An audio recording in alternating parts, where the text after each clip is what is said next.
ہمارے دکھوں کا واحد علاج اسلام. دیکھیے انسانی زندگی میں دکھ اور سکھ ان کا چوری دامن کا ساتھ ہے. دکھ بھی ہے سکھ بھی ہے.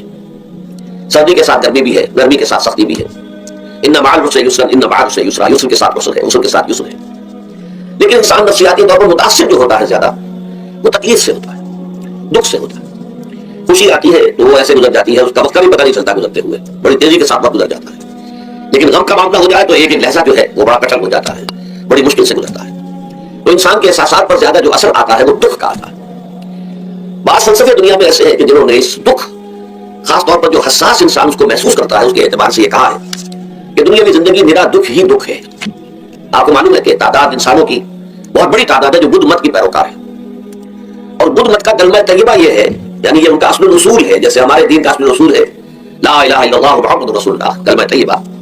ان کا جو کلمہ طیبہ ہے یہ سروم دکھم, سب دکھ ہی دکھ ہے, سب مصیبت ہی مصیبت ہے. انسانی زندگی جو ہے وہ تو صرف دکھوں سے اور تکلیفوں سے عبارت ہے. اسی کو غالب نے بھی کہا ہے, آپ نے یہ شعر غالب کا میں نے بہت سے دروس میں سنا ہوگا, کہ قید حیات و بند غم اصل میں دونوں ایک ہیں. یہ قید حیات ہے, ابھی آپ حدیث سن رہے تھے, اب دنیا سجن المومن, مومن کے لیے یہ دنیا کی زندگی جو ہے جیل خانہ ہے, یہ قید ہے, قید حیات. جیسے جیل میں آدمی اپنی مرضی سے نہیں جاتا, بھیجا جاتا ہے, اپنی مرضی سے نہیں نکلتا بلکہ نکالا جاتا ہے. اسی طرح لائی حیات آئے قضا لے چلی چلے, اپنی خوشی سے آئے نہ اپنی خوشی چلے. تو دنیا کی زندگی جو ہے وہ واقع ایک اعتبار سے قید خانہ ہے. قید حیات و بند غم اصل میں دونوں ایک ہیں. جب تک یہ زندگی رہے گی غم بھی لگا رہے گا, تکلیفیں لگی رہیں گی, مصائب آتے رہیں گے, انسان کو دکھوں کا سامنا رہے گا, واسطہ رہے گا. موت سے پہلے آدمی غم سے نجات پائے کیوں؟ ظاہر بات ہے جب تک زندگی ہے تو غم ہے, تو موت سے پہلے نجات نہیں مل سکتی.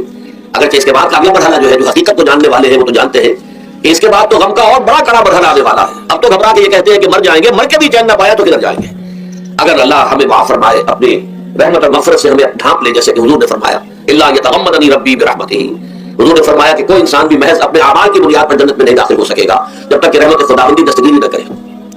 کسی صحابی نے بڑی ہمت کی, بڑے جرأت کا معاملہ کیا, پوچھ لیا کیا حضور آپ بھی, ظاہر بات ہے آپ بھی انسان ہیں, آپ بھی بشر ہیں, قرآن مجید میں کہلایا گیا ہے انما انا بشر مثلکم.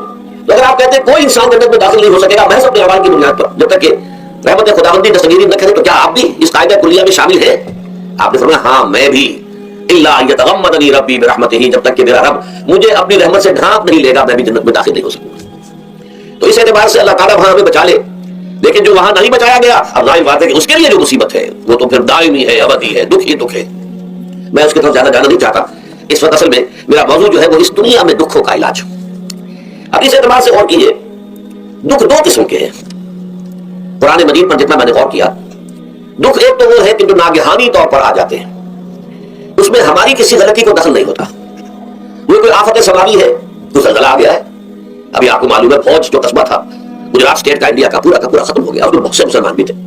جب کوئی آفت سماوی آتی ہے تو وہ ظاہر بات ہے کہ پھر سب لوگ اس کی لپیٹ میں آ جاتے ہیں. زلزلہ آ گیا, کوئی اور طوفان آ جائے, جیسا کہ کئی مرتبہ آپ نے اخبارات میں پڑھا ہوگا, اس سال امریکہ میں بہت طوفان آئے, مشرقی ساحل پر بار طوفان آئے, وہاں بھی لوگ مرتے ہیں, وہاں بھی چھتیں اڑ جاتی ہے, وہاں بھی تباہی جو ہے آتی ہے.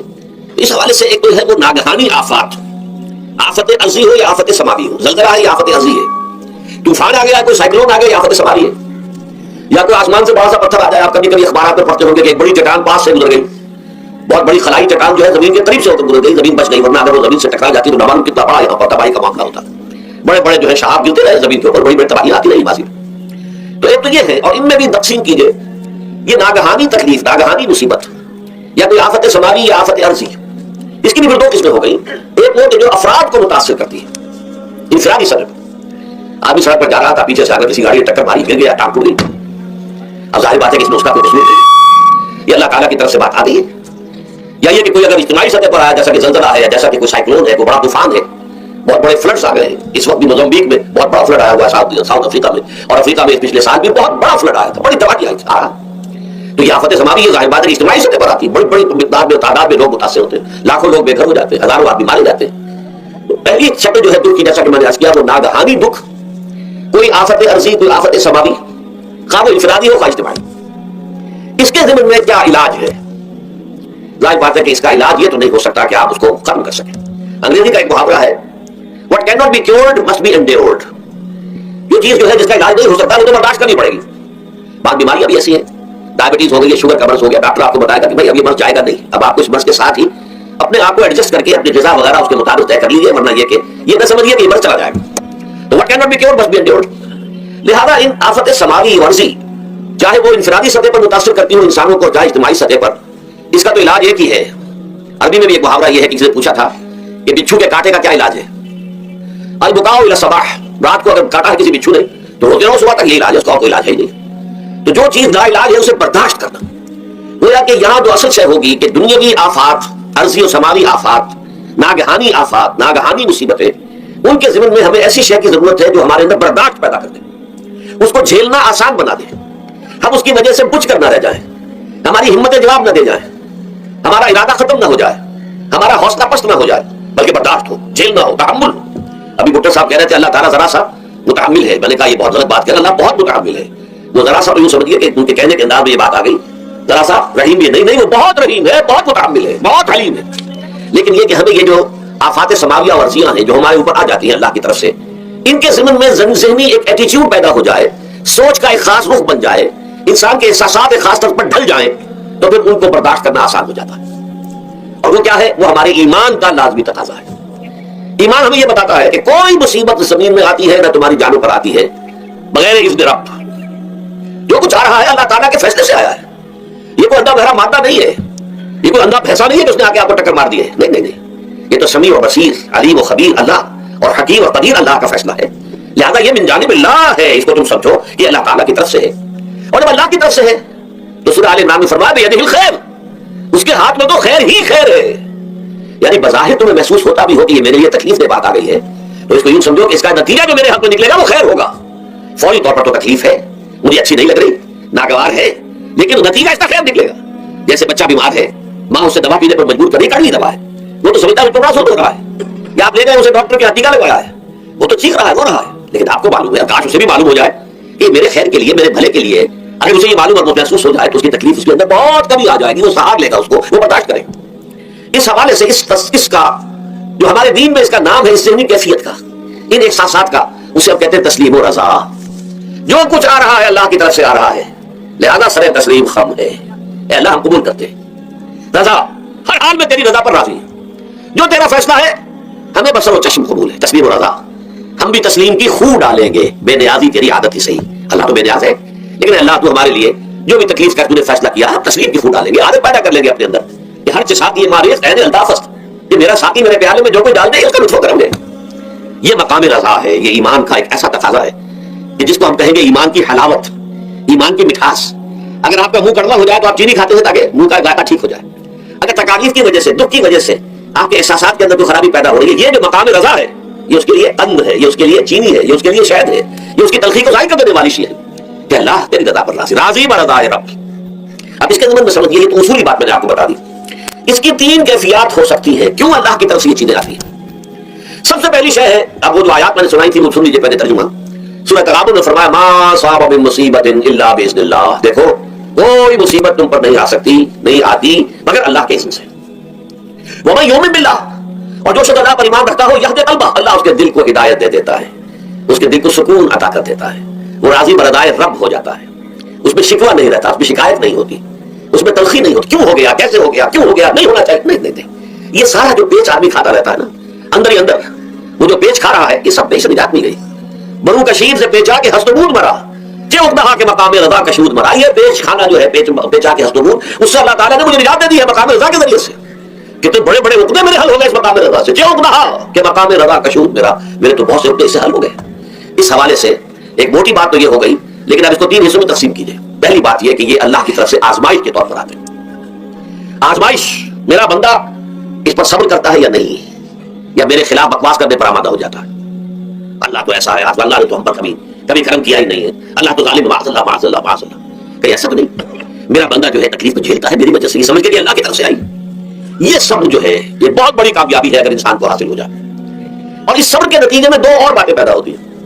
ये मदानी दरदा रहता दुरुस्त के अंदर आते रहे, लेकिन आज एक नए उन्वान के तहत जमा होकर आ रहे हैं। पहली बात ये होती है कि इम्तिहान का नतीजा क्या निकलता है कि आपने एक इम्तिहान पास किया तो आपके अगले दर्जे में तरक्की हो जाती है। 5वीं का इम्तिहान पास कर लिया ना तो 6वीं में जाएंगे, अब 6वीं का इम्तिहान पास करेंगे तो 7वीं में जाएंगे, 7वीं का पास करेंगे तो 8वीं में। दर्जा बदर्जा इंसान की दीनी, ईमानी और रूहानी तरक्की का जरिया ये आजमाइश होती है। जितना इसमें सब्र होगा, जितना इसमें तस्लीम और रज़ा जो है आप हासिल करते जाएंगे, तो आपके दर्जे बुलंद होते चले जाएंगे। आपका इम्तिहान कड़े से कड़ा आएगा, बड़े से बड़ा आएगा, मुश्किल से मुश्किल तर आएगा। एक वक्त में एमए का एग्जाम भी आपको देना होगा, एक वक्त हो सकता है पीएचडी के लिए थीसिस आप लिखे, फिर उसके ऊपर जो है टीम बैठी हुई है और आपसे वो बहस करे, जिरा करे आपसे, वो भी करना होगा। लेकिन ये कि अगर प्राइमरी में फेल हो गए तो उसका सवाल ही पैदा नहीं होता कि कभी आप एमए का या पीएचडी का थीसिस भी लिखें। और इसी को दूसरे अंदाज में कहा गया है कुरान मजीद में, बोले युबलियल मोमिनीन मिनहु बलान हसना। असल में इबला कहते हैं, बला यबलू जो है अरबी ज़बान में आता है आजमाना। खलकल मौत वल हयात लियबलुवकुम अय्युकुम अहसनु अमला, यही मानी इब्तला के, इब्तला यब्तली आजमाना। इबला युबली जो आता है बाबी फाल से, उसमें आता है किसी को किसी तकलीफ में डालकर उसको निखारना, कि उसका जौहर निखर जाए, उसके अंदर जो खैर है वो और चमक जाए, लोगों को भी मालूम हो जाए कि ये शख्स इस मकाम का अहल है, इसके अंदर ये सलाहियत है, इसमें ये कुव्वत मौजूद है। तो ये गोया कि अहले ईमान की सलाहियतों को निखारने के लिए और उनके दर्जात की तरक्की के लिए भी अल्लाह ताला दुनिया के अंदर ये मुसीबतें और इम्तिहानात जो है आजमाइश के हवाले से अफराद पर भी इज्तिमाई तौर पर भी लाता है। और एक इसका और भी है, अहले ईमान पर इस तरह के इब्तिला व आजमाइश की एक नौइयत और भी है, और वो ये है कि जो भी आपसे गैर इरादी तौर पर या ये कि आपने कोई गुनाह इरादी तौर पर भी कर लिया, अल्लाह ताला उसकी सजा इसी दुनिया में देकर आखिरत की सजा से महफूज कर देता है। बोला कि इससे बड़ा खैर क्या होगा, यहाँ की सजा क्या है, झेल ली आपने, बुखार आ गया, टांग टूट गई, चलिए 3 महीने आप बिस्तर पर पड़े रहना, और क्या हुआ, कुछ नहीं। लेकिन ये आखिरत की सजा मिलती बहुत अजीम होती, लिहाजा कफारा बनाता है अल्लाह ताला गुनाह, जो भी गुनाह हो गए हैं, गलतियां हो गई हैं, उनका कफारा अल्लाह ताला बंदा मोमिन के लिए। हुजूर की हदीस है, उसका मतलब मुझे सब याद नहीं है, कि मोमिन का मामला अजीब है, उसे कोई तकलीफ पहुंचती है, सब्र करता है, तो उसके गुनाहों का कफारा बन जाता है, और अगर कोई खूबी मिलती है तो अल्लाह ताला का शुक्र अदा करता है, उसके दर्जात बुलंद हो जाते हैं। तो ये मामला जो है अल्लाह ताला की तरफ से बंदा मोमिन के हक में खैर कि दर हकीकत उसके उन गुनाहों की पादाश कि जो उसने यहाँ कर लिए हैं, यही दुनिया में देकर धो दिया जाए, पाक कर दिया जाए। जैसे आपको मालूम है धोबी जो है कपड़े को भट्टी में चढ़ाता है, गर्म पानी में डालता है, ताकि उसका मैल निकले, उसके आगे पटकता भी है जरा उसको, ताकि वो मैल अच्छी तरह छट जाए उससे। इसी तरह अगर दुनिया में हमारे मैल छट जाए, दुनिया में अगर हमारे गुनाह धुल जाए, तो ये बड़े नफे का सौदा है, बड़े नफे का सौदा है, बड़े नफे का सौदा है। इस एतबार से आप गौर कीजिए कि अगर ये हकाइक हमारे सामने रहे तो क्या कोई तकलीफ दुनिया की हमें भारी महसूस होगी। हमें तो बताया गया है कि आसान तकरहू शैअन वहुव खैरुल लकुम व आसान तुहिब्बू शैअन वहुव शर्रुल लकुम वल्लाहु यअलमु व अंतुम ला तअलमून। हो सकता है कि तुम किसी चीज को नापसंद करो, दरअसल हालांकि उसी में तुम्हारे लिए खैर है, तुम्हें नहीं पता, और हो सकता है तुम किसी चीज को पसंद करो, दरअसल हालांकि उसमें तुम्हारा शर है, लेकिन तुम्हें नहीं मालूम। अल्लाहु यअलमु व अंतुम ला तअलमून, अल्लाह जानता है तुम नहीं जानते। इस हवाले से सुबुरदुम बिदौमाया खैशरा खुदानी हिसाबे का वो बेशरा, ए अल्लाह, इसको कहते हैं तफवीज। ये सूरह तगाबुन के 10वें तमाम मज़ामीन तफसील से आते हैं कि ईमान के जो बातनी सवालात हैं उसमें सबसे पहले मकाम में लगा है कि तफवीज है, तवक्कुल है। आप मेहनत कर रहे हैं, मेहनत कर रहे हैं, मेहनत कर रहे हैं, नतीजा नहीं निकला। एक नतीजा ये निकले, एक बच्चे ने बहुत मेहनत की, दिन रात काम किया, फेल हो गया इंसान, अब सदमे से कमर टूट सकती है उसकी, लेकिन नहीं, हो सकता है कि अल्लाह ताला ने इसी में मेरे लिए खैर रखी है। इसलिए कि हमारी मेहनत से कुछ नहीं होगा, हमारे मादी वसाइल से कुछ नहीं होगा, होगा अल्लाह के इज़्न से, अल्लाह की मर्जी से, अल्लाह की मशीयत से। ये हमारे लिए खास तौर पर इस एतबार से बहुत अहम नुकता है।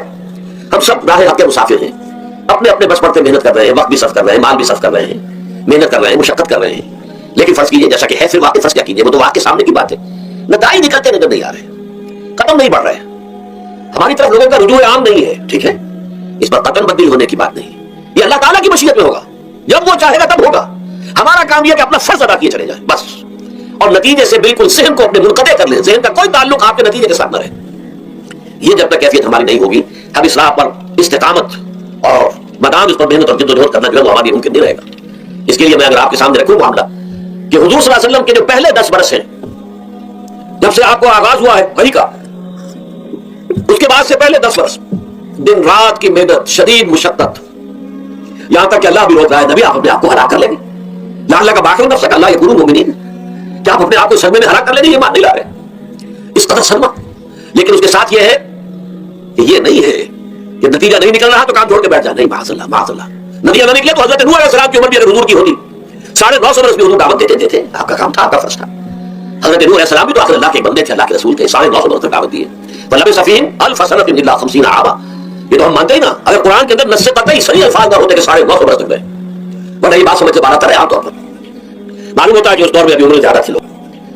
बहरहाल जो मैंने अर्ज किया था कि दुख जिससे इंसान मुतासिर होता है, उसकी एक किस्म वो है कि जो हमारे इरादा और इख्तियार से बाहर, अल्लाह की मशीयत से, अल्लाह के इज़्न से, अल्लाह की मर्जी से आता है। उसके लिए हमारा काम सिर्फ बर्दाश्त है, जो शय भी हमें बर्दाश्त की सलाहियत अता करते वही उसका इलाज है। जैसे आपको मालूम है कि बुखार बहुत तेज चढ़ा हुआ है, उसकी दवा नहीं है एस्पिरिन या कोई और पैरासिटामोल, बुखार की शिद्दत को कम कर देगा, वो कोई इलाज नहीं है। इलाज तो होगा कि मालूम हो कि कौन सी जरासीम है, किसकी वजह से है, उसका सही एंटीबायोटिक कौन सा है, वो इलाज होगा, ये इलाज नहीं है। लेकिन उसकी शिद्दत की कमी और उसके अंदर जो एहसास है झेल जाने का, वो इंसान के लिए आसान हो जाता है। यही मजमून आया है सूरह हदीद में भी, ما असाब मिन मुसीबतिन फिल अर्द वला फी अनफुसिकुम, यहां खोल दिया उस मजमून को। मैंने अर्ज किया था ना कि आफत समावी बड़े पैमाने पर भी हो सकती है, जमीन में यानी जलजला आ गया, फ्लड आ गया, तूफान आ गया। वला फी अनफुसिकुम, खास तुम्हारी जान में, तुम्हें बुखार हो गया, तुम्हें टीबी लग गई, तुम्हें कोई और बीमारी आ गई, तुम्हें कैंसर हो गया, माशाअल्लाह होता है, आखिर होता है दुनिया में, इंसानी जिंदगी के साथ ये सारी चीजें लगी हुई है।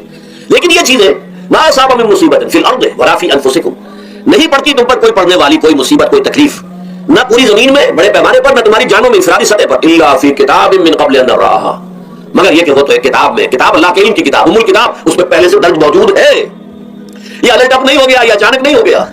आप अचानक समझते हैं कि साहब मैं तो जा रहा था, अचानक ट्रक ने आके मुझे धक्का मार दिया। अचानक कोई शय नहीं होती, इस कायनात में पत्ता तक नहीं हिलता जब तक इस तरफ ना हो। अचानक का क्या सवाल? तो दर हकीकत जो होता है वो अल्लाह ताला के इल्म में पहले से है, इल्म कामिल, मा कान व मा यकून, जो कुछ हुआ जो कुछ होगा, मुस्तकबिल माजी कुल का कुल आने वाहिद में अल्लाह के इल्म में मौजूद है।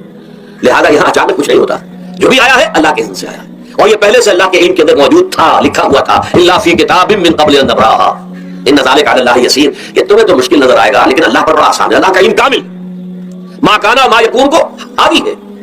लेकिन ला तासौ अला मा फातकुम, ताकि तुम अफसोस ना किया करो उन चीजों पर जो तुमसे छूट जाएं, जाती रहे, छिन जाएं। कोई मौका था हाथ से निकल गया, कोई दौलत थी उस पर डाका पड़ गया, कोई और मुसीबत है वो आ गई, कोई अजीज फौत हो गया, अगलौता बेटा था फौत हो गया, वगैरह वगैरह। मा फातकुम, फात से ही फौतीदगी है ना, जो शे भी निकल जाए, चली जाए, हाथ से जाती रहे, चाहे वो कोई आपका अजीज था जो फौत हो गया तो आपके हाथ से निकल गया, या कोई माल था जो आपके कब्जे से निकल गया, डाका पड़ गया, चोरी हो गई, नुकसान हो गया कारोबार में बहुत बड़ा, उस पर अफसोस ना किया करो। अगर अफसोस करोगे तो उसका मतलब क्या होगा कि तुम्हें अल्लाह पर एतमाद नहीं है, या तुम समझते हो कि अल्लाह के सिवा भी कोई है तो ये काम कर सकता है। कायनात में तो एक ही की मर्जी चलती है, वो है अल्लाह। लिहाजा अगरचे वो किसी के जरिए से तकलीफ आपको पहुंची है, किसी ने आपको पत्थर मारा है, वो पत्थर हो सकता है आपको न लगता, लग गया है तो अल्लाह के फैसले से लगा है, उसका बाप भी नहीं पत्थर मार सकता आपको अगर अल्लाह का इज़्न हो। लिहाजा आप पत्थर मारने वाले को भी मुझे समझिए, ठीक है, उससे भी सांस लेने का आपको हक है, लेकिन ये जान लीजिए कि जो आया है पत्थर वो इज़्न रब से आया। अब जाहिर बात है कि अगर ये कैफियत होगी तो गुस्सा उतना नहीं होगा उस शख्स पर जिसने ये काम किया है, बल्कि हो सकता है आदमी मुस्कुरा के रह जाए। जैसे कि वो मैं वाकया सुनाता रहा हूं अपने दुरूस में कि एक दरवेश मौलवी साहब भी जा रहा था, जो रब करे सो हो, जो रब करे सो हो, जो रब करे सो हो। किसी शख्स ने पत्थर उठाकर दे मारा, उसके सर पे लग गया, उसने पीछे पलट कर देखा किसने मारा है। उसने मुझे क्या देखते हो, जो रब करे सो हो, ये तो रब के मारे। उसने कहा मुझे तो ये पत्थर रब के मारे ही लगा है, लेकिन मैं देख ये रहा था बीच में किसका मुंह काला हो गया, अपने लिए किसने एक गुनाह कमा लिया, अपने लिए किसने एक मुसीबत जो है वो मोल ले ली, वो बीच में तुम आ गए हो। पत्थर अल्लाह की तरफ से आया है, लेकिन इसका अजाब, इसका वबाल तुम पर आ जाएगा। बहरहाल ये तो मैंने अर्ज किया आपके सामने, वो चीजें कि जो आ जाती है, वो तकालीफ, वो मसाइब जो अल्लाह की तरफ से मिन जानिबिल्लाह है, उसमें आप किसी को मोरद इल्जाम नहीं ठहरा सकते, वहां पर आ गया। दूसरी तकलीफ वो है जिनके लिए फारसी में कहते हैं खुद गर्दा, अपने हाथों जो मुसीबतें आती हैं। इसके लिए मैंने आपको सूरह शूरा की आयत सुनाई, मा असाबकुम मिन मुसीबतिन फबिमा कसबत ऐदीकुम वयाफू अन कसीर। जो मुसीबत भी तुम पर आती है इंसानों, वो तुम्हारे अपने हाथों के करतूतों की वजह से आती है।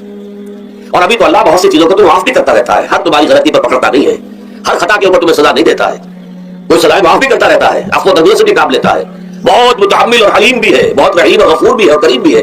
लेकिन ये कि ये जान लो कि एक मुसीबत वो है जो तुम्हारी अपनी पैदा करने वाले, बिमा कसबत ऐदीकुम, तुम्हारे अपने हाथों की कमाई। ये कौन सी खुद करदा? ये दर हकीकत है इज्तिमाई निजाम जो इंसान बनाता है। इस इज्तिमाई निजाम को गलत करके अगर उसने अपने लिए मुसीबतें खड़ी कर ली, मुसीबत है लेकिन ये मुसीबत तुम्हारे अपने हाथों की लाई हुई है, तुमने निजाम गलत बनाया हुआ है, तुमने दौलत की तकसीम गलत की हुई है, अल्लाह ने तो रिज़्क़ पैदा कर दिया और सबके लिए काफी है।